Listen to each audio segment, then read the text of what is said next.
Dionysus offered to grant him one wish. Midas cast a greedy eye over his surroundings.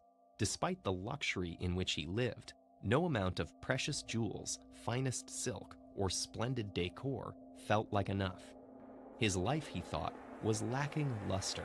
What he needed was more gold.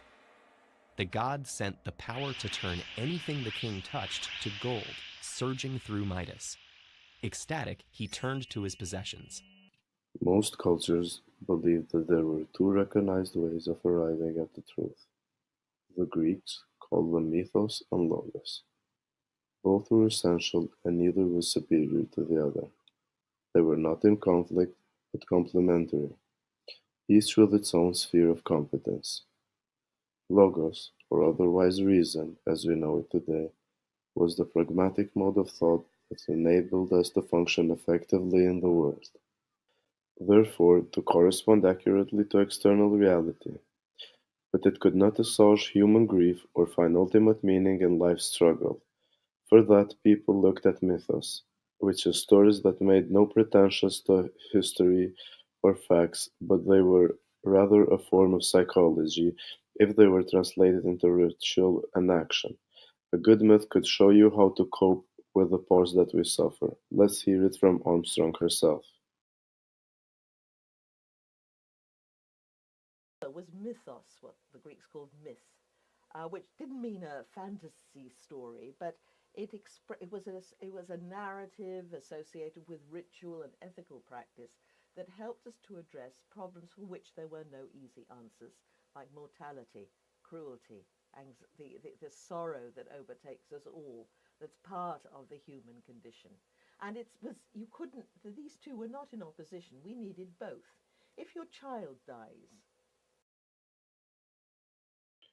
To better illustrate what a mythos is, let's use the first example that we had in this video, Midas touch.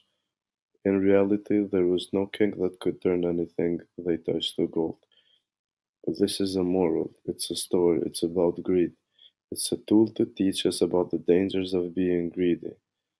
Because the king, he makes a greedy wish, and his greedy wish gets him into a lot of trouble, which also happens in reality. What do we understand from all this?